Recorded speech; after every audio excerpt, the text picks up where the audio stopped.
Libro primero. No estando de acuerdo sobre ciertos asuntos muy importantes, el invicto rey de Inglaterra, Enrique, octavo de su nombre, ilustre príncipe dotado de todas las virtudes, con el excelente príncipe de Castilla, Carlos, me mandó en embajada a Flandes para hablar de la polémica y conciliarla en compañía del famoso Cuthbert Tunstall, a quien el rey hacía poco le había nombrado guardián de los rollos, con la aprobación de todos. No debo trazar aquí su alabanza, y no por miedo de que mi amistad hacia él haga dudar de la veracidad de mi testimonio, sino porque su valor y su sabiduría son demasiado grandes para que yo me atreva a ensalzarlas, y sus méritos son tan famosos y relevantes que si lo hiciese, parecería que yo quisiera, como afirma el refrán, mostrar el sol con una linterna. Nos hallamos en Brujas, tal como habíamos acordado en aquella ocasión con los representantes del príncipe, todos ellos hombres magníficos. El jefe y cabeza de la delegación era el gobernador de Brujas, persona excelente, y Jorge Tensicio, preboste de Cassel, era como el corazón y la boca del grupo. Su facilidad de palabra se debía no solo al arte, sino también a la naturaleza. También era muy experto en leyes y se ocupaba de los negocios con gran habilidad y pericia. Nos entrevistamos una o dos veces y como no quedamos totalmente conformes, ellos se despidieron de nosotros al cabo de pocos días y se fueron a Bruselas para obtener órdenes de su príncipe. Aprovechando la ocasión, yo me fui a Amberes. En el tiempo que permanecí allí, recibí varias visitas, pero ninguna más agradable que las que me hizo Pedro Egidio, ciudadano de Amberes, hombre honradísimo, muy estimado entre los suyos y merecedor de mayor reputación. Pues no sé si considerar a este personaje más inteligente que honrado, porque es muy virtuoso y sabio, y da pruebas de una tan gran delicadeza con todos, y es de una amabilidad, de una fidelidad, de un afecto tan sincero hacia sus amigos, que creo que casi sería imposible encontrar a otras personas con quienes comparar sus dotes de perfecto amigo. Es modesto. Nadie como él desprecia tanto la falsedad, y en nadie es tan prudente la humildad.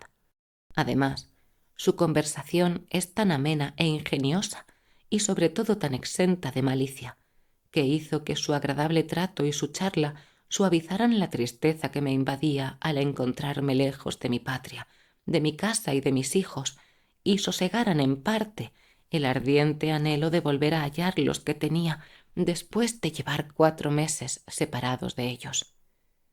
Al salir un día de la iglesia de la Virgen María, célebre tanto por su arquitectura como por su concurrencia, a donde había asistido a los divinos oficios, y cuando estaba dispuesto a volver de nuevo a mi alojamiento, vi por casualidad a mi amigo Pedro Egidio, que hablaba muy animadamente con un desconocido, de edad madura, rostro quemado por el sol, larga barba y con una capa que le caía descuidadamente del hombro. Por su semblante y su indumentaria pensé que era marino. Al verme, Pedro se me acercó y me saludó. Cuando yo le iba a contestar, se me llevó aparte y me dijo, señalándome al hombre con quien estaba hablando: ¿Veis ese hombre? Pues tenía la intención de mandarlo a vuestro alojamiento. Habría sido muy bien atendido en consideración a vos, le contesté. Si le conocierais, lo haríais por sus propios méritos, pues no hay entre los vivientes quien os pueda informar mejor que él lo mismo sobre tierras que sobre hombres desconocidos, por cuyos problemas sé que tenéis gran curiosidad. No me he equivocado mucho, le contesté, porque al verlo he pensado que era marino. Pues os equivocasteis y mucho, me respondió. Verdaderamente ha navegado mucho, pero no como Palinuro, sino como Ulises y como Platón. Llamado Rafael y de apellido Idlodeo, sabe la lengua latina y es doctísimo en la griega. Cultivó más el griego que el latín, ya que se dedicó al estudio de la filosofía, en la cual los latinos no han producido nada digno de ser alabado, a excepción de algunos escritos de Séneca y de Cicerón. Dejó a sus hermanos las posesiones que tenía en su país, pues es de Portugal, y deseando conocer mundo, se unió a Américo Vespucio y fue su acompañante en 3 de los 4 últimos viajes, cuya relación se lee ya por todas partes. Pero en su último viaje no regresó con él. Su intención era obtener de Américo, y lo consiguió después de mucho esfuerzo, formar parte de los 24 hombres que en las postrimerías del último viaje se quedaron en un castillo. Allí permaneció, pues, para serenar su ánimo, más atento a las aventuras que a la muerte. Sus labios siempre expresan estas máximas: el cielo cubrirá a quien carezca de sepultura y todos los caminos conducen hacia los dioses. Esta forma de opinar le hubiera podido costar la vida si un bondadoso Dios no le hubiera protegido continuamente. Una vez se fue a Américo, Idlodeo recorrió muchas regiones con 5 de los compañeros del castillo.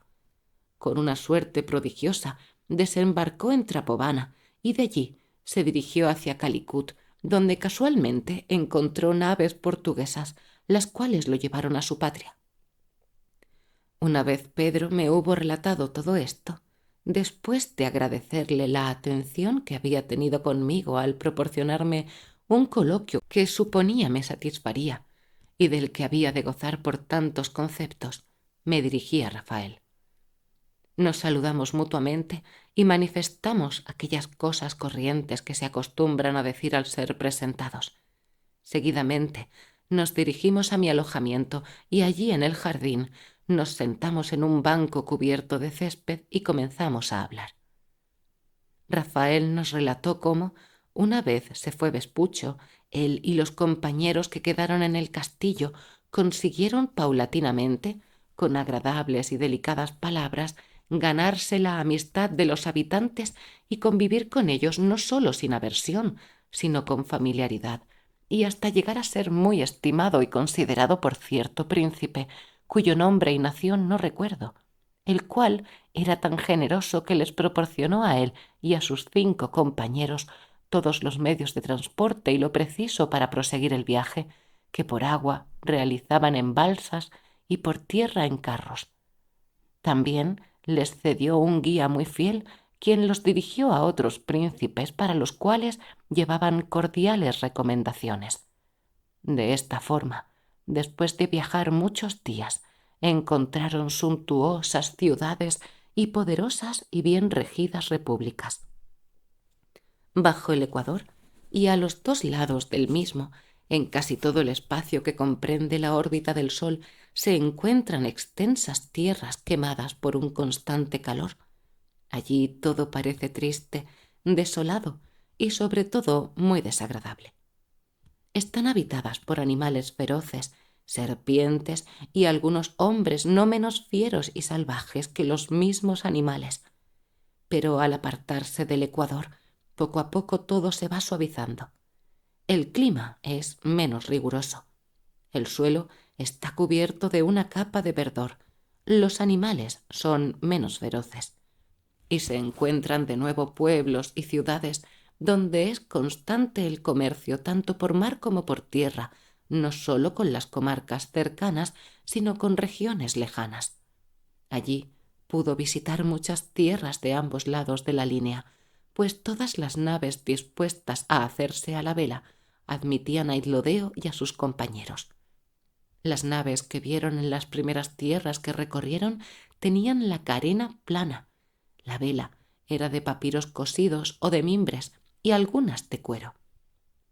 Después encontraron otra con la quilla terminada en filo y con velas de cáñamo, y aun otras iguales a las nuestras.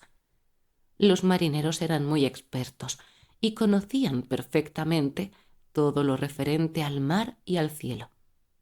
Rafael dijo que se hizo muy amigo de ellos al enseñarles el uso de la aguja magnética, que ignoraban hasta entonces, por lo que le tenían un gran miedo al mar, en el que solo osaban navegar durante el verano.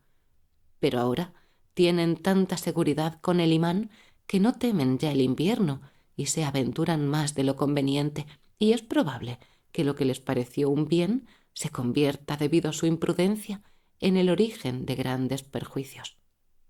Sería demasiado extenso contar todas las cosas que Rafael nos narró acerca de lo que observó en cada uno de los países que recorrió, y tampoco es esta la finalidad de la presente obra. Tal vez en otro libro lo relataremos con todo detalle y expondremos lo que es necesario saber, como son las leyes y las ordenanzas rectamente dictadas y observadas por aquellos pueblos para vivir de forma más perfecta. Efectivamente, le preguntamos ávidamente sobre tales cosas y él, con toda amabilidad, satisfizo nuestra curiosidad. No pensamos en ningún instante en los monstruos, los cuales ya son muy sabidos, pues las rapaces escilas y celenos, los lestrigones antropófagos y los otros grandiosos portentos de igual especie se hallan casi en todas partes, y en cambio, ciudadanos inteligentemente regidos, es muy difícil hallarlos. Aunque Rafael observó en aquellas tierras últimamente descubiertas muchas instituciones poco razonables, encontró otras muchas de las que puede tomarse ejemplo para enmendar los abusos que se realizan en nuestras ciudades, naciones, pueblos y reinos, de cuyas instituciones, como ya he anunciado, hablaré en otro momento.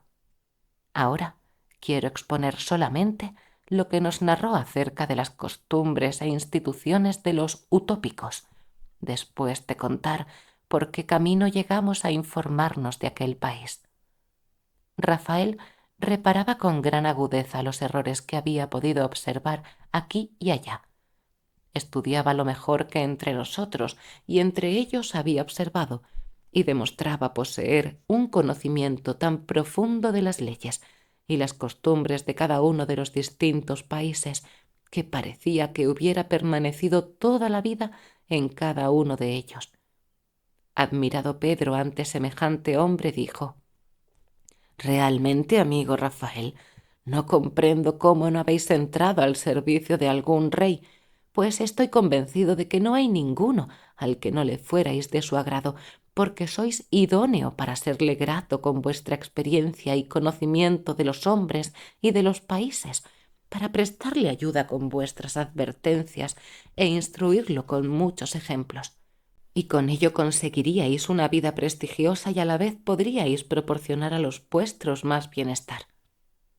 «Referente a los míos», contestó, «no estoy muy ocupado, ya que creo que no me porté mal con ellos, pues los bienes a los que los demás hombres no renuncian hasta llegar a la vejez o estando enfermos, y aun así solamente lo hacen cuando ya no pueden aprovecharse de ellos, yo, siendo aún joven y estando sano, los repartí entre mis familiares y mis amigos, y creo que estarán contentos de mi generosidad, y no confiarán ni pretenderán que después me entreguen su obsequio en esclavitud a un rey».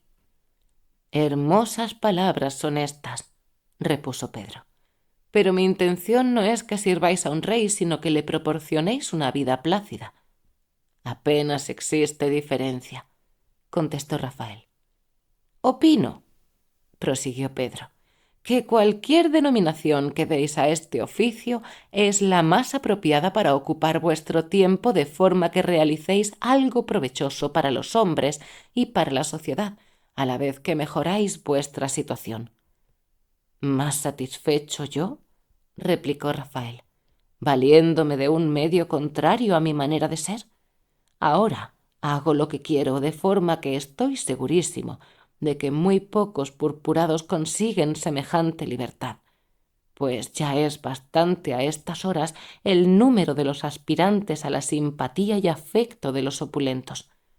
Creo, pues, que no será muy lastimoso que entre ellos no estemos ni yo, ni algún otro de genio similar al mío». Entonces yo dije: «Amigo Rafael, por lo que habéis manifestado no deseáis ni bienes ni poder, y yo no considero ni aprecio menos a un hombre como vos que a los que disponen de las máximas facultades de la tierra. Pero opino que procederíais conforme con vuestra manera de ser espléndida, y también sería resolución digna de un filósofo que, sacrificando vuestra comodidad personal, dedicaseis vuestro ingenio y vuestra actividad a los negocios públicos, cosa que podríais realizar con gran provecho, entrando a formar parte del consejo de algún príncipe, donde creo que vuestros razonamientos serían siempre justos y honrados. Pues ya sabéis que el poderío de un príncipe es semejante a una fuente, de donde manan constantemente sobre el pueblo todos los beneficios y todos los perjuicios. Verdaderamente, vos poseéis una ciencia tan perfecta, aunque carezca de experiencia, y una experiencia sin ciencia tan grande, que podríais ser un magnífico consejero de cualquier rey. Os habéis confundido 2 veces, amigo moro, me contestó. Por lo que atañe a mí y a este asunto, carezco de las virtudes que me otorgáis, y en el caso de poseerlas y de desistir de mi bienestar, no servirían para asuntos de Estado. Primeramente, porque los príncipes se inclinan más por los asuntos militares, de los cuales no sé nada ni deseo saber, que a las artes bienhechoras de la paz, y se preocupan más de conquistar, por buenas o malas artes, nuevos reinos que de regir adecuadamente los que ya poseen. Además, los consejeros de los monarcas o poseen tanto saber que no es necesario que sigan las opiniones ajenas, o piensan poseer tanto saber que no las admiten, excepto las tonterías que mencionan los privados del monarca, a las cuales dan su consentimiento alabándoles y creyendo obtener su afecto. Y es que la naturaleza proporcionó a todos los hombres el aprecio de las propias obras, de forma que su polluelo sonríe al cuervo y a la mona le agrada su pequeñuelo. En similar compañía, donde unos rechazan las opiniones ajenas y los demás solo conceden mérito a las suyas, si alguien presenta como ejemplo lo que leyó, que se verificó en tiempos pasados, o lo que observó en tierras lejanas, los que le escuchan actúan como si hubieran de perder su fama de sabios, e incluso como si hubieran de ser considerados por necios, a menos de hallar algún fallo en la opinión ajena. Si les fracasan todos sus recursos, entonces suelen exclamar como última defensa: «A nuestros padres, dicen, les agradaba obrar de esta forma. ¿Osaremos nosotros conseguir sus mismos conocimientos?». Y manifestando esto, que creen un razonamiento de peso, vuelven a tomar asiento, como si fuera un grave error que en alguna cuestión un hombre poseyera mayores conocimientos que sus antecesores. Lo que ellos legislaron con acierto, creemos que es conveniente seguirlo, pero si en torno a algún problema se hallara mejor solución, la preferimos con todo nuestro ánimo. Innumerables ocasiones me he encontrado con parecidos juicios soberbios, sin sentido y absurdos en diversos países, e incluso una vez en la propia Inglaterra. ¿Nos visitasteis, pues, anteriormente?, le pregunté. Desde luego, me contestó, y durante varios meses. Algún tiempo después de aquella sublevación en que los ingleses del oeste hicieron estallar una guerra civil contra el monarca, guerra que acabó con el ajusticiamiento de los revoltosos.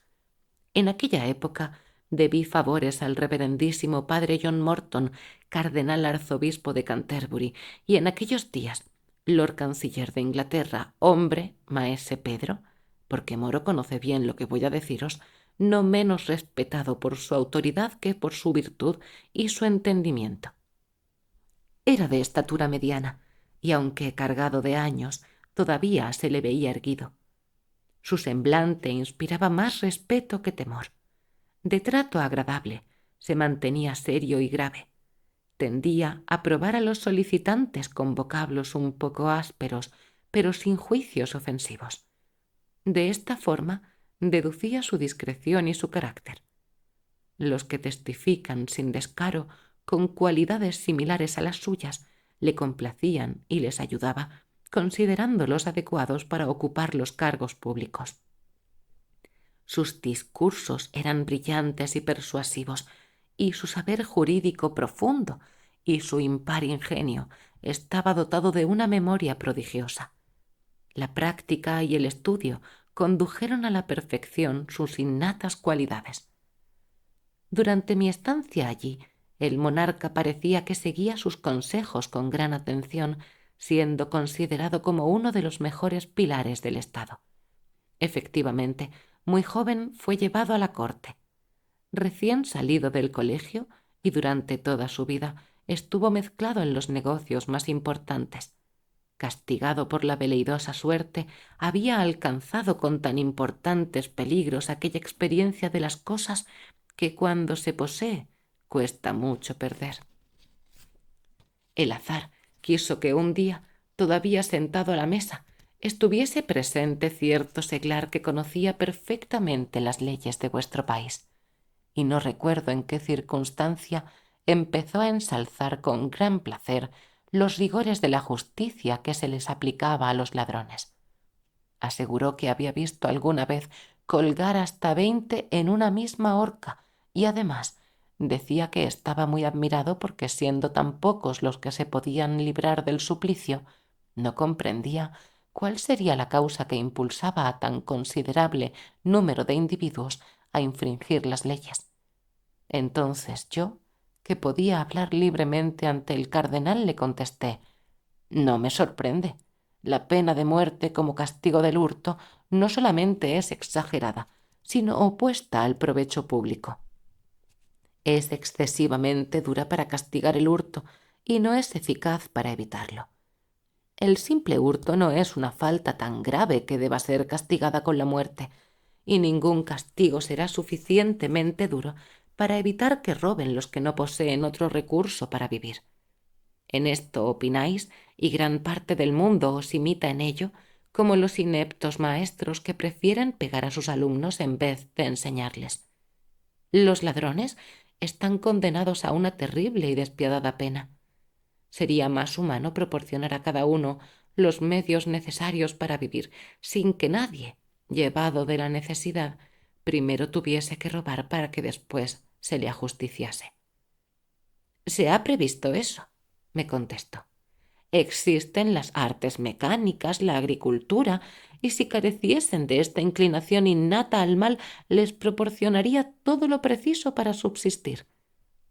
«No os libraréis con esto», repliqué yo. «No hablemos de los soldados que regresan mutilados a sus casas a causa de una guerra en el extranjero o civil, como los que recientemente han perdido un miembro al servicio del rey o de la patria en la guerra de Cornualles y no mucho antes en la de Francia. Las dolencias que sufren les imposibilitan para realizar de nuevo el antiguo oficio y la edad para aprender uno nuevo. Vuelvo a repetir que ahora no hablaremos de ellos, ya que las guerras solo acontecen irregularmente. Observemos, por el contrario, lo que acontece todos los días. Son tantos los nobles que no se conforman viviendo cómodamente, beneficiándose del trabajo de los demás, sino que empobrecen a sus colonos para aumentar la renta de sus tierras, porque desconocen otra administración y además son derrochadores hasta el extremo de arriesgarse a quedar reducidos a la miseria. Están rodeados de gran número de ociosos que carecen de oficio para ganarse la vida. A estos, al fallecer su dueño o cuando enferman, se les echa de la casa, porque les satisface más mantener vagos que enfermos. También ocurre algunas veces que el heredero del fallecido no se ve con ánimo de mantener la servidumbre que temía su padre. Estas personas tienen que robar forzosamente porque si no lo hicieran, ¿qué harían? Mientras estuvieron animosos y sanos, gastaban su salud y los vestidos. Pero cuando caen enfermos y la ropa se les ha convertido en harapos, los nobles no quieren proporcionarles trabajo y los rústicos no se atreven, pues saben que quien vivió en la abundancia y en la ociosidad y que solo está habituado a ceñir la espada y a llevar el broquel, a observar altaneramente a su alrededor y a menospreciar a todos, nunca será capaz de manejar la azada y no pondrá interés en el trabajo, no obteniendo más recompensa que un sueldo y una comida escasos. A esto contestó mi interlocutor: Estos hombres deben ser especialmente favorecidos, pues en ellos, más valerosos y excelentes que los campesinos y los artesanos, radica precisamente la energía y el poder del ejército si estalla una guerra. Evidentemente, le contesté. Podríais decir con igual fundamento que con miras a la guerra habría que favorecer a los ladrones, pues mientras existan esos de quienes habláis, tened por seguro que no habrá muchos ladrones, y es que ni éstos son malos combatientes, ni los soldados los más tímidos ladrones, porque hay un vínculo entre las dos profesiones. Aunque esta falta esté muy difundida en vuestra patria, no es propia de ella, sino que es frecuente en la mayor parte de las naciones. Francia todavía sufre una desgracia peor. Todo el país está lleno de soldados y como bloqueado por ellos, incluso en tiempo de paz, si podemos denominar paz al semejante estado, los cuales se justifican con el mismo pretexto que os aconseja soportar a unos servidores perezosos. Los sábelotodo opinan que la tranquilidad del país solo puede asegurarse con la presencia de una tropa potente, permaneciendo constantemente en pie de guerra y constituida por gran número de veteranos, ya que no tienen confianza en los novatos y hasta parece que buscan pretextos para que haya la guerra, y de este modo evitar que los soldados se vuelvan ineptos y olviden cómo es el arte de matar, pues según una irónica frase de Salustio, las manos y el ánimo se pueden entorpecer en la inactividad. Lo peligroso que resulta sostener semejante clase de individuos, Francia lo experimenta en sus adversidades, y los romanos, los cartagineses, los sirios y los innumerables ejemplos de muchas naciones lo confirman. Porque no solamente el imperio, sino los campos y las mismas ciudades han sido devastados y arruinados por los ejércitos permanentes muchas veces. Se puede comprender perfectamente lo innecesarios que son estos ejércitos permanentes al comprobar que los franceses, adiestrados e instruidos desde muy jóvenes en el manejo de las armas, al combatir con los ingleses, no pueden alabarse de haberlos vencido reiteradamente. Y no insistiré en ello, para que los presentes no crean que soy un adulador. Ni los obreros de vuestras ciudades, ni los toscos y ásperos hombres de campo deben tener miedo de aquellos ociosos criados de los nobles, a excepción de que su flaqueza física los haga impotentes o que la pobreza haya destruido todas sus fuerzas morales. De modo que no deben temer nada mientras éstos posean el cuerpo sano y fuerte, porque los nobles, para corromperla, solamente buscan gente escogida, aunque en lugar de aprender un oficio provechoso en la vida y de practicar trabajos propios del hombre, pasan el tiempo ociosamente, se debilitan en ocupaciones femeninas y se vuelven cobardes. Evidentemente, de cualquier forma que se examinen las cosas, no creo que pueda aprovechar a la sociedad el sostener una gran cantidad de individuos de esta clase que destruye la paz solamente por la posibilidad de una guerra que no tendréis si no la deseáis. La paz exige que le concedamos tanta atención como a la guerra. Pero todo esto no es únicamente el motivo por el cual existen tantos ladrones. Hay también otros y más importantes, según creo, particularmente en vuestro país. ¿Cuáles? Quiso saber el cardenal. Las ovejas, le contesté. Vuestras ovejas, que tan dulces suelen ser y que tan poco exigen para su alimentación, ahora, según oí decir, se muestran tan feroces y tragonas que hasta engullen hombres y destruyen, despueblan y devoran campos, casas y ciudades. Verdaderamente, en todos los lugares del país donde se obtiene la mejor calidad de lana, los señores, los caballeros y hasta los santos varones de los abades no se conforman con las rentas y beneficios que sus antepasados solían obtener de sus posesiones, y no estando satisfechos de poder vivir ociosamente, sin ser de ningún modo útiles a la sociedad, antes bien perjudiciales, no dejan ninguna parcela dedicada al cultivo, sino que por el contrario se reserva toda para los pastos, destruyendo casas y pueblos. Y si las iglesias son respetadas, seguramente es porque les valen para establos. Y como si no se perdiese bastante tierra en dehesas y cotos, esos dignos varones convierten aquellas anteriormente fértiles tierras en desiertos. De modo que para que un devorador insaciable, desgracia y ruina de su patria, pueda poseer gran abundancia de pastos, muchos labriegos se ven desposeídos de sus bienes, los unos estafados, otros expulsados violentamente, o bien, colmada ya su paciencia después de sufrir tantas humillaciones, se han visto obligados a vender lo que tenían.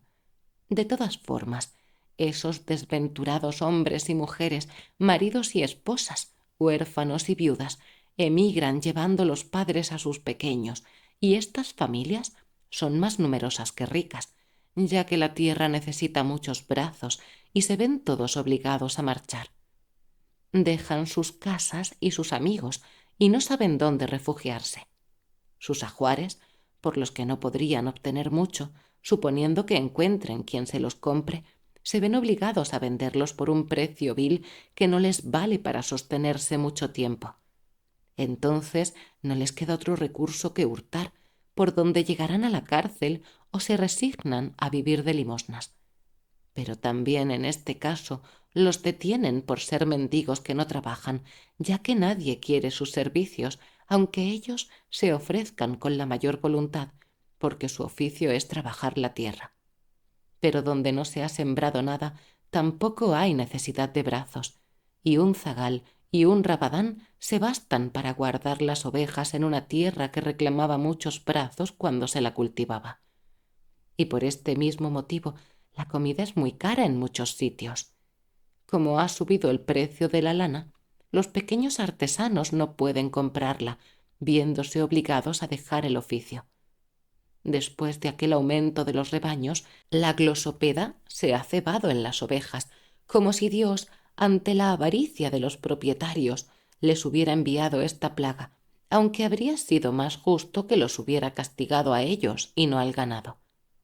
Aunque el número de las ovejas se incrementa muchísimo, su coste no bajará, ya que la venta de las lanas, aunque no esté monopolizada, o sea, en poder de uno solo, está por lo menos oligopolizada. Realmente está en poder de muy pocas personas ricas, que no tienen ninguna necesidad de vender antes del momento que ellos eligen y que naturalmente es cuando les interesa el precio. Por la misma causa, todas las demás clases de ganado han subido de precio, incluso mucho más porque, destruidas las granjas y la agricultura, nadie se dedica ya a su cría. Y a los ricos les interesan más sus ovejas que la reproducción del ganado bovino, el cual lo compran lejos por un precio muy elevado. Pero opino que todavía no se han sufrido los inconvenientes de este sistema. Hasta ahora, la escasez solamente se ha notado en los lugares donde se realizaban las ventas. Aunque cuando hayan sacado de todas partes más ganado del que pueden hacer, se llegará a una reducción en el número de los animales y el país padecerá una extremada escasez. De modo que por la avaricia irracional de unos cuantos, lo que parecía una gran prosperidad de vuestra isla degenerará en su ruina. El aumento del coste de la vida trae consigo el que la mayoría de los hacendados despidan a gran parte de sus servidores, y éstos, ¿qué otra solución tienen sino pedir limosna o bien robar, cosa que admiten buenamente muchos nobles?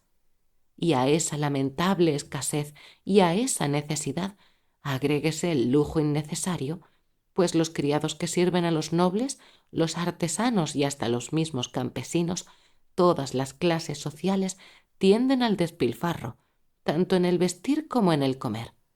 Además, los bodegones, los burdeles y los innobles juegos de azar, las cartas, los dados, la pelota y los bolos, no vacían con gran rapidez la bolsa de sus aficionados y les impulsan al robo. Alejad estas desgracias tan perjudiciales y ordenad que quien haya destruido pueblos y granjas las construya de nuevo, o por lo menos autorizad para que lo haga quien lo desee. que se ponga coto a los manejos de los nobles y se prohíba que lo monopolicen todo, que se salga al paso de esa caterva de vagos tan obstinados, proteger la agricultura, crear manufacturas de lana para facilitar una actividad honesta, en la que tendría un sitio esa legión de haraganes, lo mismo aquellos a quienes la miseria ha impulsado al robo, como los vagabundos y siervos sin oficio, los cuales no han de tardar en convertirse en ladrones. Si no corregís esos daños, alabaréis inútilmente esa justicia tan experta en reprimir el robo, pues es más aparente que benéfica y justa.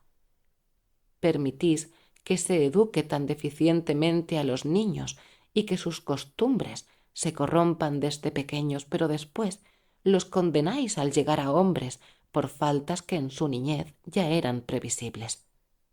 ¿Qué otra cosa es esto más que hacerles ladrones y condenarlos después? Cuando yo expresaba estas cosas, aquel jurisconsulto preparaba su contestación, siguiendo el sistema tradicional de repetir en lugar de responder, y que la fama que obtiene la debe en gran parte a su memoria.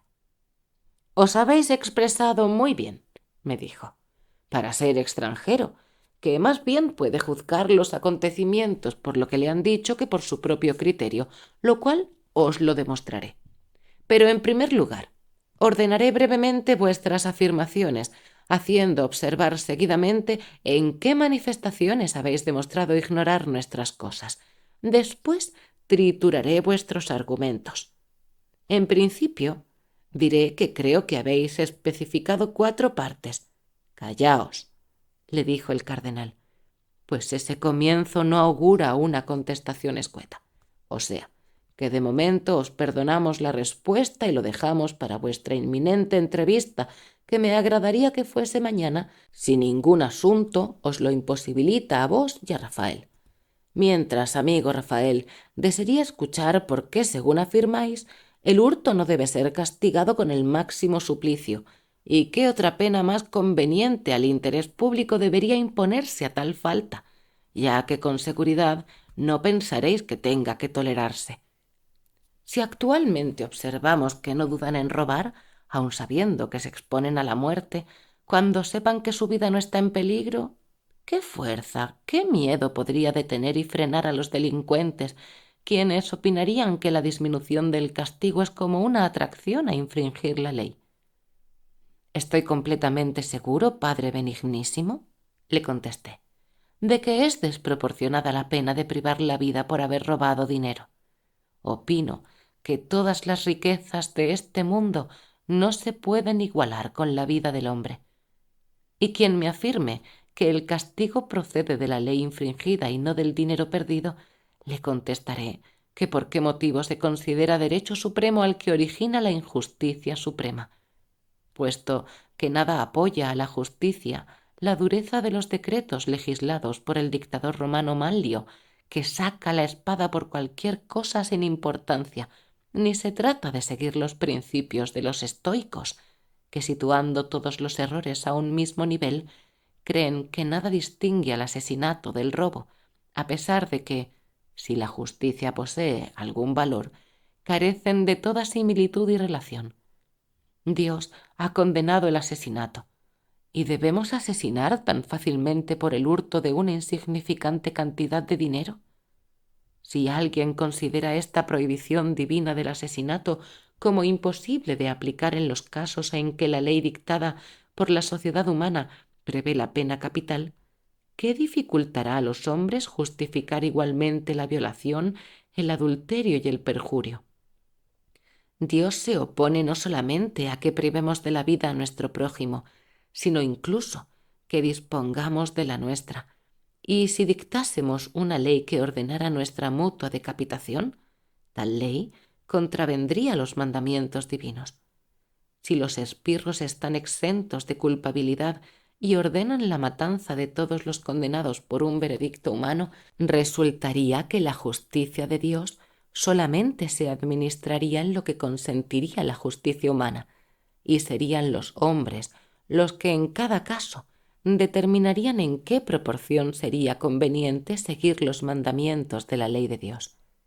Incluso en la ley de Moisés, despiadada y rígida, se aplicó solamente a los esclavos y aun esclavos recalcitrantes. Se condenaba el hurto solamente con una multa y no con la máxima pena. No queremos pensar que Dios, en su nueva ley de misericordia, como de padre que guía a sus hijos, nos proporciona mayor libertad para eliminarnos los unos a los otros. Este es el motivo por el cual estoy convencido de que aquello no está permitido. Además, no creo que nadie ignore cuán disparatada y también peligrosa para el bien común es la igualdad entre la condena del ladrón y la del asesino. Cuando el ladrón sabe que el peligro a que está expuesto es el mismo tanto si solo hurta como si hurta y asesina, le estimula a suprimir aquel que en otro caso tan solo sería robado, puesto que en el caso de que lo detengan, la amenaza de ser condenado a muerte es la misma, mientras que el asesinato promete mayor garantía. Puede hacerle confiar en que el asesinato y el robo quedarían en la sombra al eliminar el posible testigo. Y de este modo, en lugar de atemorizar a los ladrones, los impulsamos al crimen de las personas inocentes. Si me interrogáis sobre la pena más apropiada, contestaré que, según mi parecer, es más fácil de hallar que la peor. ¿Por qué dudar de la eficiencia del sistema de castigo de las infracciones de la ley seguido durante mucho tiempo por los romanos? A los mayores criminales se les condena a trabajar en las canteras y en las minas durante toda la vida.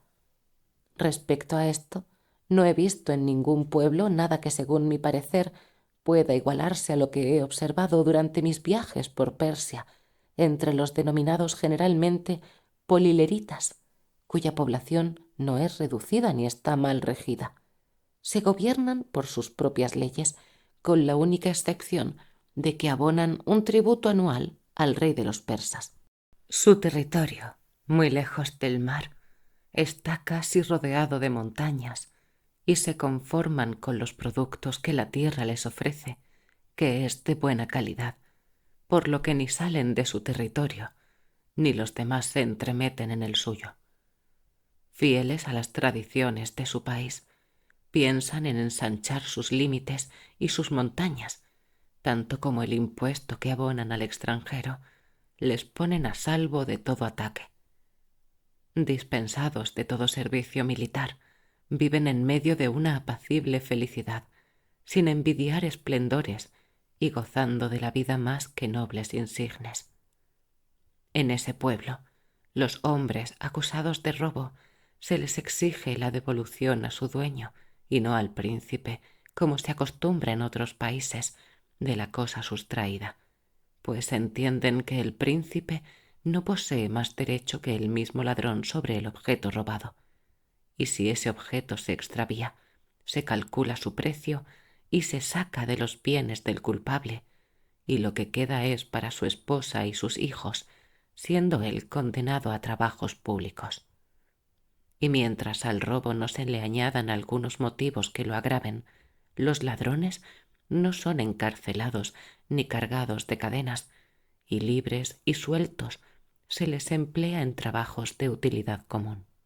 Los que se niegan a trabajar, o bien lo hacen con haraganería, son obligados a ello, no solamente encadenándolos, sino incluso pegándoles.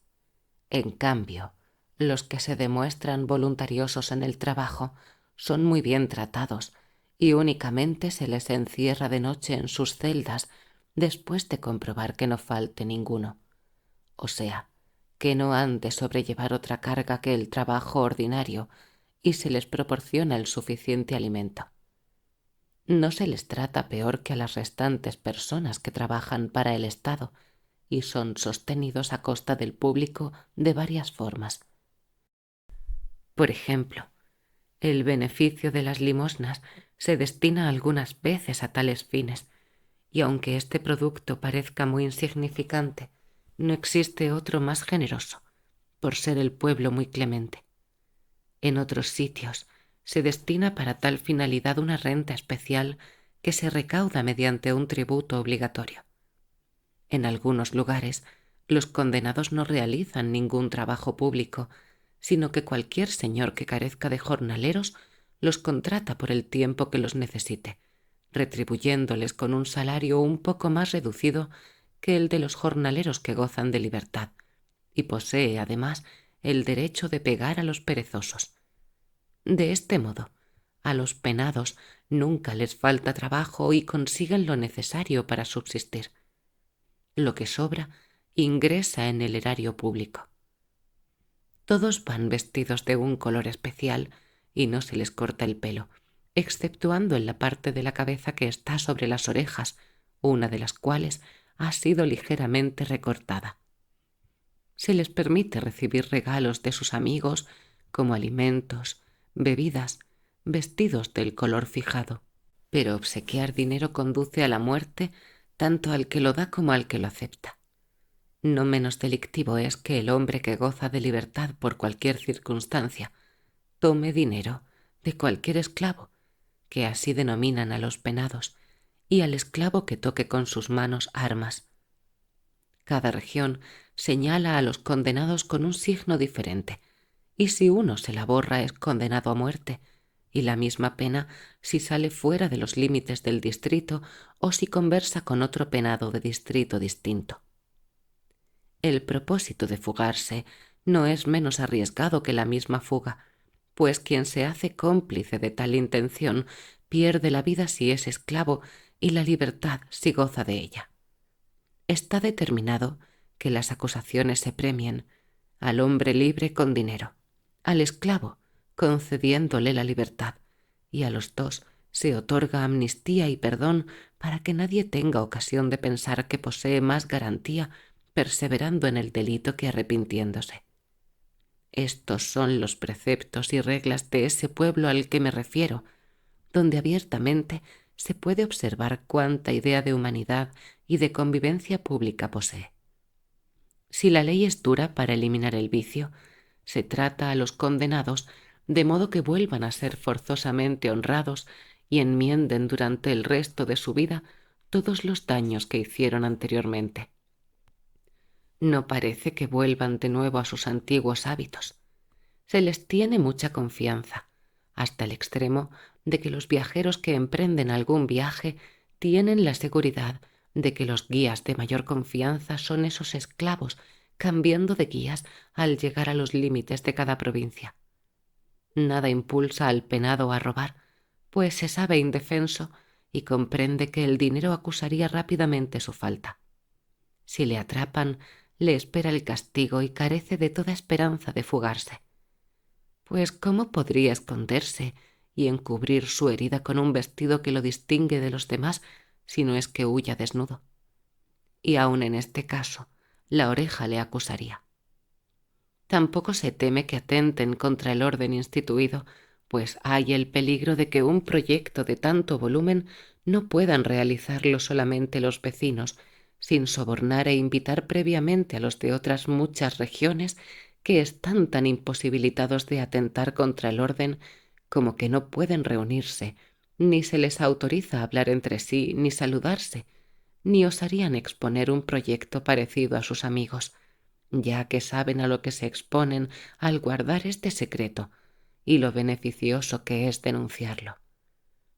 A nadie se le quita la confianza de conseguir de nuevo la libertad, demostrando ser obediente, sumiso y dando pruebas de una vida recta en el futuro, porque efectivamente no hay año que no se otorgue la libertad a algunos esclavos en recompensa a su docilidad. Finalicé esta plática, añadiendo que no me explicaba cómo dicho sistema no podría aplicarse en Inglaterra, obteniendo superiores resultados que aquella justicia tan elogiada por el perito en leyes cuando éste me respondió: nunca podría ponerse en práctica en Inglaterra parecido sistema sin motivar una gran alteración al Estado. Y al asegurar esto, movió la cabeza y torció los labios. Luego calló.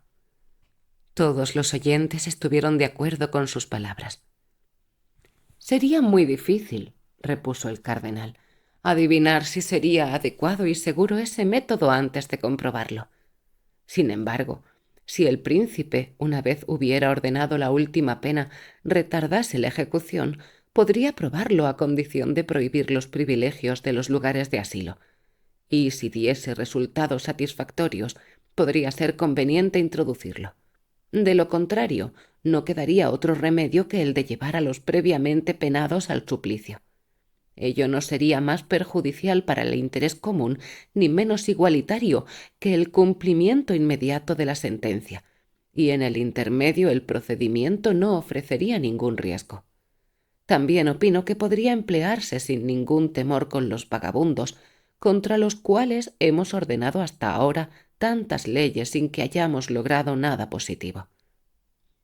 Una vez el cardenal terminó de manifestar esos pareceres, todos los presentes los ensalzaron, aunque poco antes los detestaron al proponerlos yo, y todavía más los referentes a los vagabundos por haberlos agregado el cardenal. No sé si sería más apropiado no relatar lo que siguió, porque fue muy grotesco, pero lo contaré también, pues no fue cosa mala y se relaciona con el tema que tratamos en algunos aspectos. Se encontraba allí un parásito que deseaba copiar a un bufón y lo conseguía con tanto fervor que resultaba más propio que un auténtico bufón. Con sus gracias provocaba la risa y comúnmente se reían más de él que de sus ocurrencias. Sin embargo, de vez en cuando exponía algunas cosas que no eran del todo necias, como para dar razón al refrán que dice: quien dispara mucho acaba por dar en el blanco.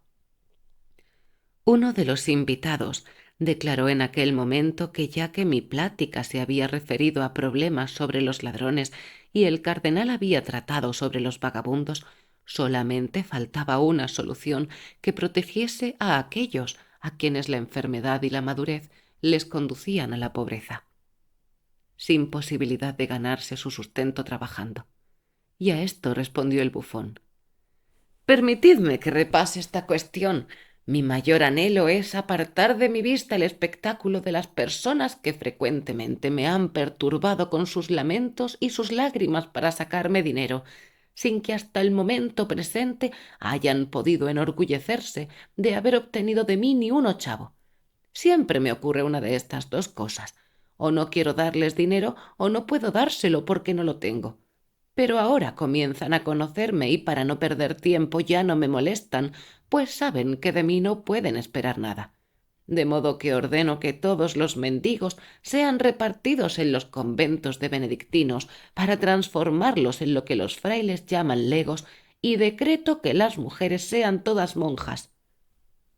El cardenal se rió y lo consideró como una broma, pero los demás lo tomaron en serio. Un religioso teólogo, a quien lo que se dijo sobre los frailes y los curas le había gustado, comenzó igualmente a bromear sobre el tema, a pesar de que era un hombre serio hasta la acritud. No os liberaréis de mendigos, manifestó, si no pensáis primeramente en nuestro bienestar, el de los frailes. Si el problema, contestó el parásito, está ya solucionado. El cardenal se refirió a vosotros aconsejando el encierro y las ocupaciones duras para los haraganes, y vosotros sois los más vagos del universo. Al acabar de decir el bufón estas palabras, todos dirigieron la mirada al cardenal, viendo que nada decía en defensa propia y de los religiosos, y se echaron a reír de buena gana menos el fraile, que muy mortificado y con razón por lo que dijo el parásito, se puso serio y se enojó de tal forma que no pudo contener las invectivas, llamándole tuno, murmurador escandaloso e hijo de perdición, recurriendo a las más fuertes imprecaciones sacadas de las sagradas escrituras. El parásito empezó seguidamente a referir gracias campo que, por ser el suyo, le era favorable. No os enojéis, hermano, replicó. Escrito está: impatientia vestra possideditis animas vestras. Y el fraile le contestó y citó sus palabras textualmente: no estoy enojado, carne de horca, o por lo menos no falto, pues el salmista ya dijo: irascimini et nolite peccare. Entonces el cardenal reprendió ligeramente al fraile para que contuviese sus impulsos. Pero, monseñor, arguyó él, hablo de este modo porque el celo me domina, como es de ley. Los mismos santos han sentido muchas veces esta inquietud por lo que se dice «Celus domus tuae comeditme», y en las iglesias se canta «Irrisores elicei dum consentit domum Dei», como sin duda lo consentirá este burlador bufón bellaco. Vuestro propósito es tal vez digno de ser alabado, le dijo el cardenal, pero opino que sería una actitud no sé si más santa, pero sí más juiciosa y moderada, no colocarse al mismo nivel de un insensato y no disputar grotescamente con un grotesco. No, monseñor, contestó el fraile. No creo que fuese más juicioso actuar como decís, pues el mismo inteligentísimo rey Salomón dijo responde stulto secundum stultiam eius, y yo lo he hecho ahora informando a este insensato de en qué abismo se sumergerá si no toma precauciones.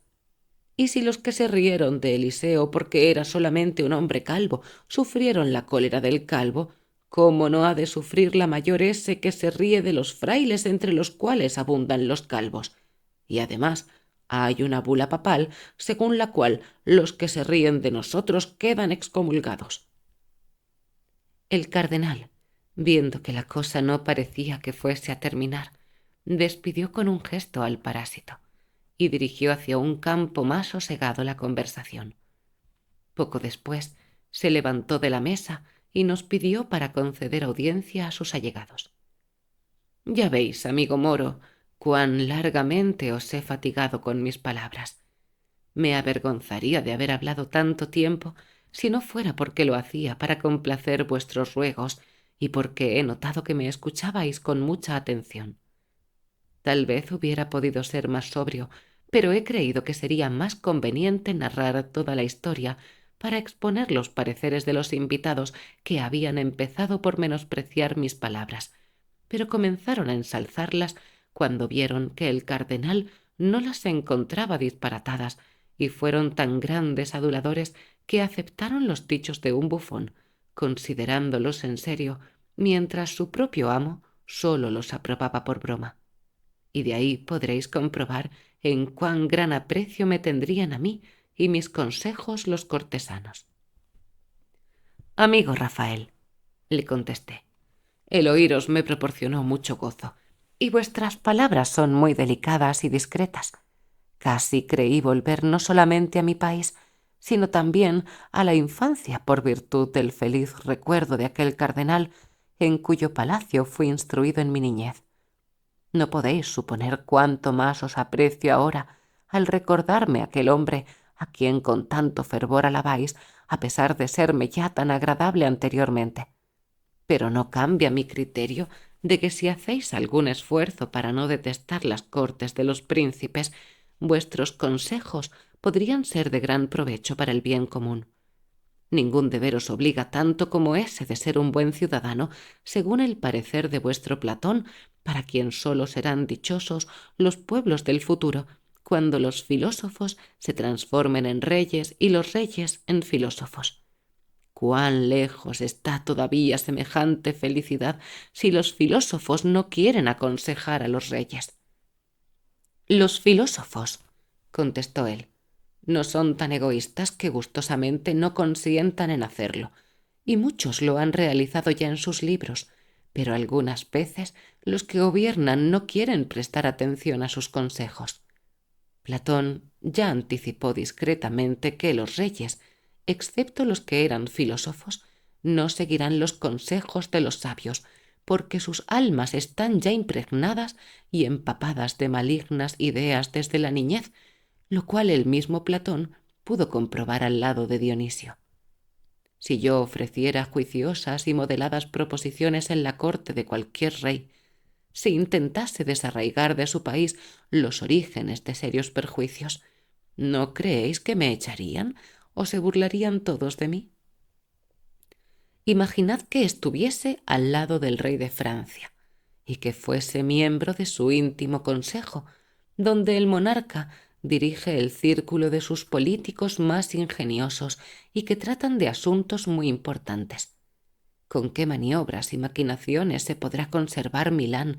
¿Cómo podrá guardar aquel reino de Nápoles que siempre huye, o destruir la República de Venecia? ¿De qué modo se dominará completamente Italia? Por último, ¿cómo se apoderará de Flandes, de Brabante y de toda la Borgoña, sin contar otros estados que han sido ocupados ya en proyecto?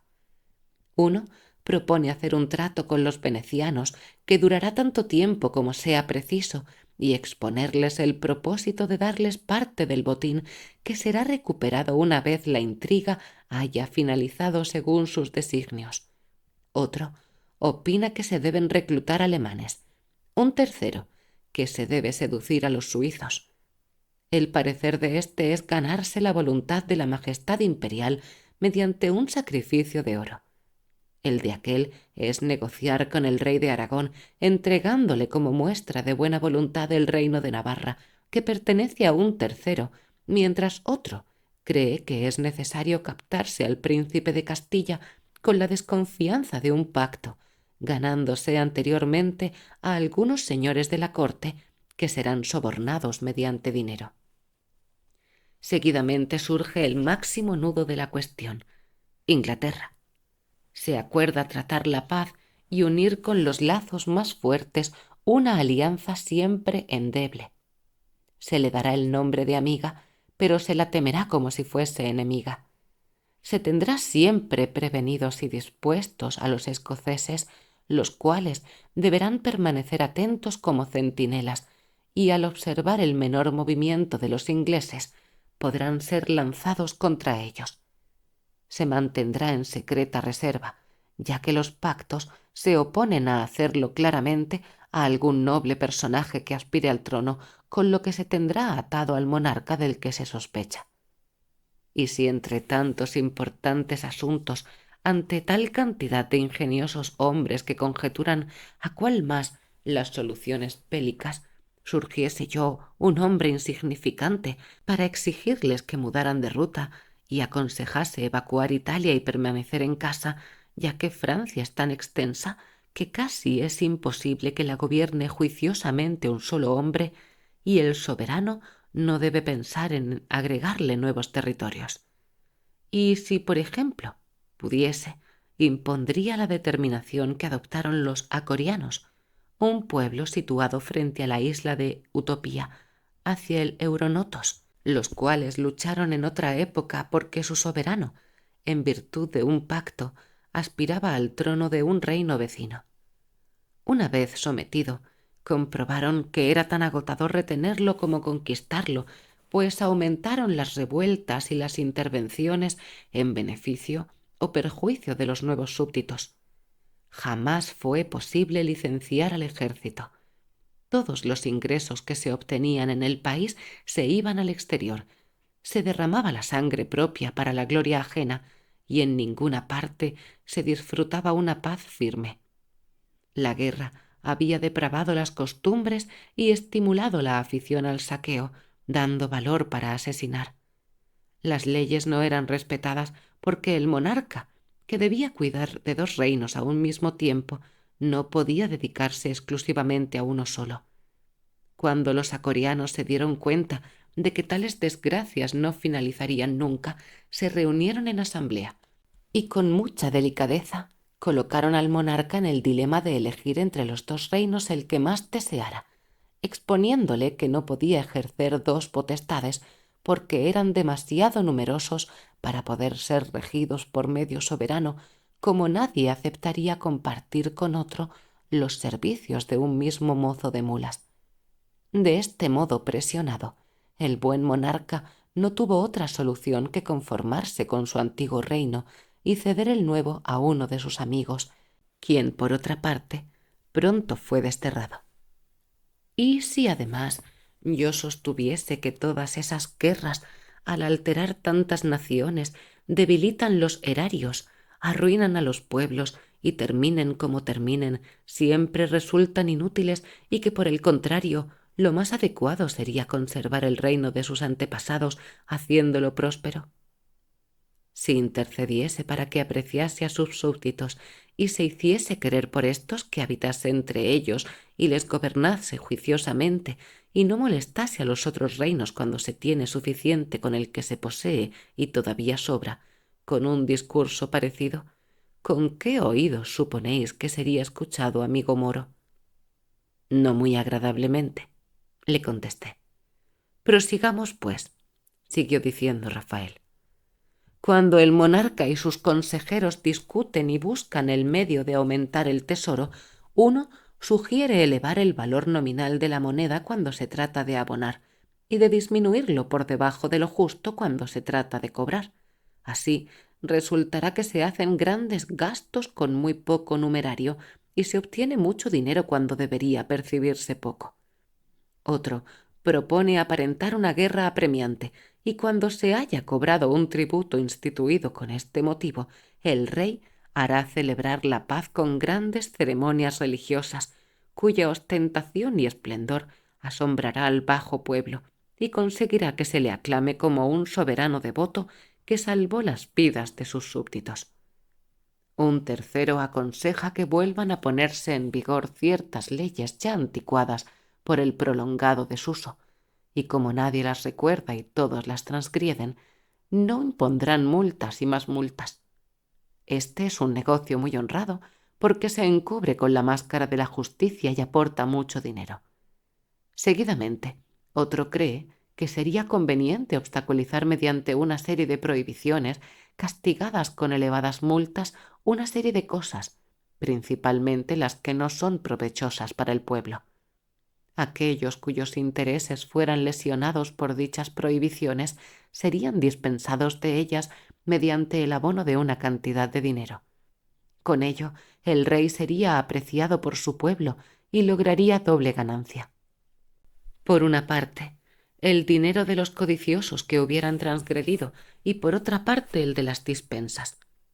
Cuanto más alto fuera el coste de semejantes privilegios, tanto más considerado sería el monarca que no aprobase que se perjudicara a sus súbditos, a excepción de abonar por ello una importante cantidad de dinero. Otro sugiere sobornar a los jueces para que en todas las circunstancias defiendan los derechos de la corona y serán llamados a palacio, invitándoles a considerar de acuerdo con el monarca los procesos referentes a los mencionados intereses, y de esta forma no habrá causa tan ignominiosa que alguien, por espíritu de contradicción o por no repetir lo que otro ya dijo, o por complacer al rey, no encuentre el modo de hallar alguna solución mediante alguna artimaña. Mientras los jueces poseen criterios muy distintos sobre la cuestión más clara, la verdad es así puesta en duda. Se da pie al soberano para interpretar la ley en beneficio suyo. La timidez o el temor deciden a los demás y, por último, será dictada la sentencia en los tribunales. No faltan razones para alzarse en favor del rey, pues le basta con tener a su favor la indiferencia, la letra de una ley o un texto complicado, o algo que en último término sobresalga de todas las leyes ante el espíritu de unos jueces minuciosos, el principio incontestable de la potestad real. Esos consejeros admiten la máxima de Craso y aprueban que el soberano que mantiene un ejército no dispone nunca de bastante dinero, que aunque lo pretendiere, no podría realizar ninguna injusticia, que es dueño absoluto de todos los bienes e incluso de sus súbditos, y que éstos lo poseen todo mientras la bondad real no se lo quita, que cuantos menos bienes tengan los súbditos, tanto mejor será para el monarca, cuya firmeza consiste en que su pueblo no disfrute de muchas riquezas ni de libertad, porque tales cosas hacen a las personas menos aptas para aguantar severas e injustas órdenes, y por el contrario, la pobreza y el infortunio ablandan los ánimos y los hacen resignados, frenando en los dominados todo espíritu de insubordinación y altivez. Imaginad que en este instante yo me pongo en pie para protestar y declaro: considero desastrosos y despreciables todos los consejos que acabáis de dar al monarca, para quien lo honorífico y austero reside en enriquecer a su pueblo más que a sí mismo. Los hombres instituyeron los soberanos para provecho suyo, no para el provecho de ellos, para poder vivir apaciblemente de su trabajo y de sus aspiraciones y estar exentos de percances. De modo que el deber fundamental del rey es procurar más por el bienestar de sus súbditos que por la felicidad personal, como el pastor, que debe cuidar de su rebaño y no de sí mismo, pues para eso es pastor. Los que piensan que la pobreza del pueblo es una seguridad de paz para el Estado están completamente equivocados, porque ¿dónde abundan más las riñas sino entre los pobres? ¿Quién desea más cambiar el orden social sino aquel que no está conforme con su presente condición? ¿Y no es el más astuto de los rebeldes el que confía ganar algo porque ya no le queda nada que perder? Un monarca que es despreciado y odiado y que sólo se sostiene a fuerza de ultrajes y despojando y empobreciendo a su pueblo, obraría mejor dejando rápidamente el poder que valiéndose de esos medios para retenerlo, con los cuales, aunque conserve el título, pierde sin ninguna duda la dignidad. Gobernar unos súbditos empobrecidos no es propio de la majestad de un rey, quien debe imponer su autoridad a los ricos y a los negociantes. Fabricio, aquel gran hombre, lo sabía muy bien al asegurar que preferiría mejor regir a los ricos que serlo él. Y verdaderamente, cuando uno solo goza de riquezas y de toda clase de deleites, mientras a su alrededor todos son lamentos y tristezas, solamente se preocupa de una cárcel y no de un reino. Por último, de igual modo que un médico es inexperto si no sabe curar una enfermedad sin originar otra, quien no sabe regir a su pueblo sino despojándole de todas las comodidades de la existencia, no tiene ningún derecho a gobernar hombres libres, y es conveniente que se retire dada su ineptitud, pues toda incapacidad conduce al odio y al desprecio del pueblo. Viva honestamente con lo que posee, adapte sus lujos a sus ganancias, ataque los crímenes y los frene por medio de leyes prudentes en lugar de dejarlos sueltos para castigarlos después, y no vuelva sin motivo justificado a poner en práctica las leyes abandonadas por la costumbre, y en particular aquellas que arrinconadas desde hace tiempo no tienen ninguna utilidad, y nunca pida por delito alguno cierta cantidad de un juez en los pleitos privados consideraría abusiva si tuviera que abonarse a un particular. Enseñaría entonces a los miembros del Consejo la ley de los macarienses que viven cerca de Utopía, cuyo soberano el día de su coronación, luego de ofrecer grandes sacrificios, presta juramento de no poseer nunca en su tesoro particular más de 1000 libras de oro o su equivalente en plata. Los macarienses aseguran que esa ley fue dictada por un soberano muy excelente, que vivió más preocupado por los intereses de su pueblo que por sus riquezas, como si quisiera poner freno a la acumulación de un tesoro tan grande que trajese como consecuencia la pobreza de sus súbditos. Pensaba que aquella suma sería bastante para detener cualquier rebelión o cualquier invasión de los enemigos, a la vez que no provocaría la codicia de los invasores, lo cual fue la causa principal que le impulsó a ordenar dicha ley. Pero la más directa causa fue el deseo de que no faltase dinero para el comercio diario de los súbditos. Como al soberano le es necesario distribuir dinero, pensaba que repartiendo todo el que pasase del nivel del tesoro marcado por la ley, no habría lugar para ninguna injusticia. Dicho soberano sería respetado y temido por los malos y querido por los buenos. Si dijera estas cosas y otras razones parecidas a los encarnizados defensores de sistemas totalmente contrarios, ¿no sería como predicar a los sordos? Sería desde luego predicar a los muy sordos, le contesté. Pero no me extraña, pues ciertamente es en vano discutir tales asuntos y aconsejar de esta manera cuando se está seguro de que no te harán caso. ¿Cómo podría ser útil e influyente un lenguaje tan poco corriente sobre almas poco preparadas y llenas de doctrinas contrarias? Entre amigos que conversan en íntima reunión no sobra la filosofía escolástica, pero los consejeros de los soberanos, donde se discuten con tanta autoridad problemas de gran trascendencia, no son el lugar adecuado para tales cosas. Por esto, dijo Rafael, es por lo que creo que no hay sitio para los filósofos en la corte. Sin duda, le contesté.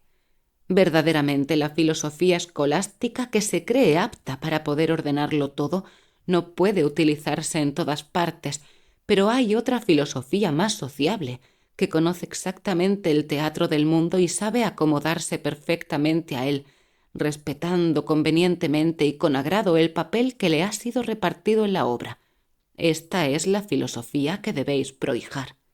Si vos, en la representación de una comedia de Plauto, cuando los siervos se burlan, salieseis al proscenio con traje de filósofo y empezaseis a recitar aquel pasaje de la Octavia en que Séneca disputa con Nerón, ¿no sería más conveniente tener en la obra un papel mudo en vez de transformarla en tragicomedia al recitar versos no apropiados al caso? Malograríais la representación al introducir un elemento tan distinto, aunque lo que agregaseis fuera de mayor calidad. Sea cual fuere la obra representada, encarnad vuestro personaje lo mejor posible, y no alteréis el conjunto cuando recordéis algún trozo más inspirado de otra.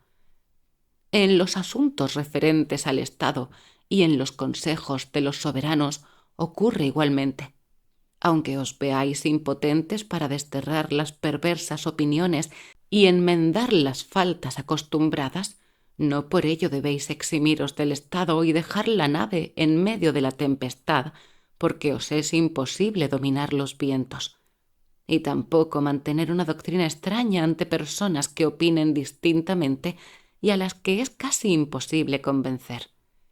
Es preciso que sigáis un camino oblicuo y que procuréis solucionar las cosas con vuestras propias fuerzas, y si no podéis realizar todo el bien, procurad por lo menos disminuir el mal, pues no es probable que todas las cosas vayan perfectamente, a no ser que los hombres sean todos buenos, lo que no creo que ocurra hasta dentro de mucho tiempo. De esta forma, objetó Rafael, solamente puede suceder que al consagrarme a cuidar la locura de los demás me vuelva loco como ellos. Cuando deseo exponer verdades, se me hace imposible retenerlas. No sé si el contar mentiras es propio de un filósofo, pero verdaderamente no lo es de mí. Tal vez mis palabras parecerán pesadas e insoportables, pero no veo que tengan que parecer asombrosas hasta lo absurdo. Imaginad que les demostrase lo que finge Platón en su República o lo que está en vigor entre los utópicos, lo cual, aunque fuese, como lo es, mejor que lo nuestro, ellos lo considerarían impropio, como por ejemplo que aquí impere el régimen de la propiedad privada y que en cambio allí todas las cosas sean comunes. Desde luego, mis declaraciones no pueden ser del agrado de aquellos que se han propuesto defender con apasionamiento el camino contrario, ya que muestran los riesgos de éste. No obstante, ¿qué contienen que no sea conveniente y apropiado afirmar en cualquier lugar? Si debemos ocultar, como si se tratase de cosas extrañas y absurdas, todo lo que las depravadas costumbres de los hombres hacen considerar impropio, es necesario también que ocultemos a los ojos de los cristianos la mayor parte de lo que enseñó y prohibió Jesucristo, todo lo que él manifestó a los suyos, ordenándoles que lo predicasen. La mayor parte es muy diferente de la manera de vivir actual, como ya indiqué anteriormente. Cierto que parece que los predicadores, gente perspicaz, practicaron vuestros consejos. Viendo que los hombres no se amoldaban tan fácilmente a las normas instituidas por Cristo, las han adaptado a las costumbres como si fuesen una regla de plomo, para poder armonizarlas de alguna forma. No creo que con ello se haya progresado, a no ser que se pueda obrar mal con mayor tranquilidad. Tampoco yo sería útil en los consejos de los príncipes, porque si opinase de distinta forma que la mayoría, sería como si no opinase, y si coincidiese, sería favorecedor de su doctrina, como afirma el Mición terenciano. No comprendo la finalidad de vuestro camino oblicuo, según el cual hay que procurar, a falta de poder realizar el bien, evitar el mal por todos los medios a nuestro alcance. Pero no es aquel lugar de disimulos ni es posible cerrar los ojos. Precisa aprobar las peores decisiones y las medidas más execrables. Hacer un mitigado elogio de estas medidas es pasar por espía, casi por traidor. Así pues, no es posible llevar a cabo ninguna acción benéfica, ya que es más probable que el mejor de los hombres se corrompa en semejantes asambleas que no que corrija a sus compañeros. El trato de éstos o bien le deprava o bien le obliga a cubrir con su integridad y su inocencia la maldad y la necesidad ajenas. Por lo tanto, nos hallamos lejos de conseguir un resultado satisfactorio con nuestro camino oblicuo. Por ello, Platón, con una hermosísima comparación, explica por qué los sabios se abstienen de los negocios públicos. Cuando observan la inutilidad que se extiende por las calles bajo un chaparrón y ven que no logran convencerla de que debe ponerse bajo tejado, advierten que es inútil salir y mojarse como los demás. Así pues, se quedan en casa, satisfechos de encontrarse a cubierto, dado que no les es posible curar la necesidad ajena. No me parece menos cierto, amigo moro, puesto que quiero deciros lo que guarda mi espíritu, que doquiera que exista la propiedad privada, donde todo se mida por el dinero, no se podrá alcanzar que en el Estado reinen la justicia y la prosperidad, a menos de considerar justo un Estado en el que lo mejor pertenece a los peores, y próspero un país en que un grupo de individuos se reparten todos los bienes, gozando de las mayores comodidades, mientras la mayoría viven en una gran miseria. O sea, que considero muy moderadas y apropiadas las instituciones de los utópicos, quienes con tan pocas leyes tienen suficientes para afirmar tan magnífico gobierno, de forma que el mérito recibe su recompensa y la repartición en partes iguales permite que todos disfruten de la exuberancia de todas las cosas. Cuando equiparo estas costumbres y las de nuestros países, donde continuamente se están aprobando leyes para estar bien gobernados, y a pesar de ello nunca lo están bastante, en donde cada uno denomina y considera propio lo que posee, y todas las leyes dictadas no son suficientes para adquirir ni para asegurar los bienes, ni para distinguirlos de los otros, que también aducen su derecho de propiedad privada. Muestra de ello es la gran cantidad de pleitos que frecuentemente se originan y que jamás finalizarán. Cuando observo todo esto, digo que doy la razón a Platón y comprendo sin apenas asombrarme que se negara a hacer leyes para quienes no estaban conformes y no aprobaban la distribución justa de los bienes entre todos. Aquel hombre tan prudente vaticinaba con claridad que el único medio de salvar a un pueblo es la equivalencia de bienes, cosa que desconozco cómo puede conseguirse mientras haya propiedad privada. Efectivamente, desde que cualquiera puede basarse en títulos positivos para apoderarse de todos los bienes que le es posible, un reducido número de personas se los distribuyen por muchos que sean, y a los otros solamente les dejan la miseria, y acontece casi siempre que los pobres son más merecedores de las riquezas que los acaudalados, pues éstos son codiciosos, injustos e indignos y negligentes, y por el contrario, aquellos son humildes y honrados, y su trabajo diario es más beneficioso para el Estado que para ellos mismos. Por esto estoy convencido de que es muy justo repartir equitativamente los bienes y que no se obtiene el bienestar de los hombres sin la anulación de la propiedad privada. Mientras persista la mayor parte de los hombres y entre ellos los más notables, se darán cuenta de la miseria que hay con todos sus males, cosa que aunque puede remediarse en cierta medida, no puede serlo de forma absoluta. Si se legislara, sin embargo, que nadie fuera dueño de tal extensión de tierra o cantidad de dinero que se fijase legalmente, que ni el príncipe tuviera gran poder ni sus súbditos demasiadas pretensiones, que los funcionarios no lograran los cargos mediante la adulación cortesana y se les prohibiera recorrer a sobornos y a desembolsos, pues con ello se tienta a procurarse dinero mediante el fraude y el robo encubiertos, y que no se designase entre los que poseen mayor riqueza en vez de hacerlo entre los mejores y más capacitados. Tales leyes, parecidas a las medicinas con que se intenta sanar un cuerpo gravemente enfermo, podrían actuar como calmantes de los males del cuerpo social, aunque no exista ninguna confianza de sanarlo en tanto que continúe la propiedad privada. Mientras hagáis lo posible por sanar un miembro, enfermaréis otro. De esta forma, nada se puede dar sin quitárselo a otro. Yo, le contesté, pienso por el contrario que no podría gozar de felicidad donde todo fuera común, porque ¿cómo aumentarán las riquezas si todos se niegan a trabajar? Si no hay el estímulo de la ganancia descansando sobre el trabajo ajeno, y cuando todos se vean angustiados por la pobreza en la imposibilidad de conservar el bien adquirido, ¿no traerá consigo fatalmente numerosos crímenes y revueltas? Igualmente, no concibo cuál sería el puesto que tendrían los magistrados entre hombres que no admitieran ninguna diferencia, privándolos de su autoridad y del respeto que les es debido.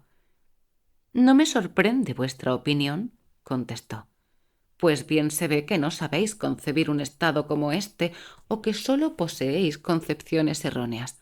Mas si hubierais visitado Utopía conmigo, si hubierais observado sus costumbres e instituciones como hice yo, pasando allí más de 5 años, de donde no me habría marchado si no hubiera tenido el deseo de informar al mundo de la existencia de aquel país, os daríais cuenta de que no se halla en ninguna parte un pueblo tan bien gobernado como aquel. Pedro Egidio le dijo: «No me convenceréis fácilmente de que hay en aquellas nuevas tierras una nación que se gobierna mejor que las que nosotros conocemos, donde no hay sabios inferiores a los de allí, y pienso que nuestros países, que son más antiguos, poseen, gracias a la experiencia, muchas cosas que hacen grata la vida, sin contar con los descubrimientos debidos a la muerte y que ningún sabio sería capaz de crear». Por lo que respecta a la antigüedad de los países, dijo Rafael, podríais inclinaros con más exactitud cuando estudiaseis las crónicas de aquel mundo, y si las admitieseis, sabríais que allí hubo ciudades antes que entre nosotros hubiere hombres. Las creaciones del ingenio y de la suerte pueden ocurrir tanto aquí como allí. Por otra parte, aseguro, aunque pienso que nos hallamos mejor dispuestos que ellos en ingenio, que en actividad e industria nos superan muchísimo. Según sus crónicas, no supieron nunca que existiera nuestro mundo, al que denominan ultraequinoccial, antes de nuestro desembarco, pero cierto navío hace más de 1200 años naufragó cerca de las playas de Utopía, arrastrado hasta allí por la tempestad. Así, algunos egipcios y romanos llegaron como náufragos a las costas de aquella isla. Observad los beneficios que sacó de dicho acontecimiento el esfuerzo de los utópicos. No hubo arte ni oficio de los seguidos por el Imperio romano que les fuera de utilidad que no lo aprendiesen o que no los estudiasen luego después de recibir sus enseñanzas. Tan provechosa les resultó aquella única vista de los forasteros. Si por parecida suerte alguno de los suyos llegó hasta nosotros, se ha perdido su memoria de la misma manera que probablemente los actuales descendientes de los utópicos no sabrán nunca que yo fui su huésped. Al poco tiempo de relacionarnos con ellos, habían adoptado nuestras mejores invenciones, pero pienso que deberá transcurrir mucho tiempo antes de que nosotros adoptemos lo que hay en sus intenciones muy por encima de las nuestras. Y este es el motivo principal de que su país, aunque no estemos en inferioridad de condiciones en cuanto a inteligencia y riquezas, se halle con mejor organización que los nuestros y florezca con mayor bienestar. Así pues, amigo Rafael, le supliqué, os pido que nos hagáis una descripción de la isla. No tengáis miedo a ser extenso. Describidnos campos, ríos, ciudades, hombres, hábitos, instituciones, leyes y todo lo que opinéis que pueda sernos de interés, pues pensad que nos interesa mucho lo que ignoramos. Nada haré con tanta satisfacción, contestó, pero el asunto requiere tiempo. Vamos antes a comer, repuse, y después dedicaremos el tiempo que nos sea preciso. De acuerdo, contestó. Fuimos a comer y luego volvimos al mismo sitio. Nos sentamos en el mismo banco y después de ordenar a los criados que no nos molestaran, Pedro Egidio y yo le pedimos a Rafael que cumpliera su promesa. Y como nos viera con mucha atención y con deseos muy grandes de escucharle, tras un momento de silencio y meditación, comenzó su historia de esta forma. Suscríbete al canal La Rosa de Alejandría. Comenta y comparte este vídeo.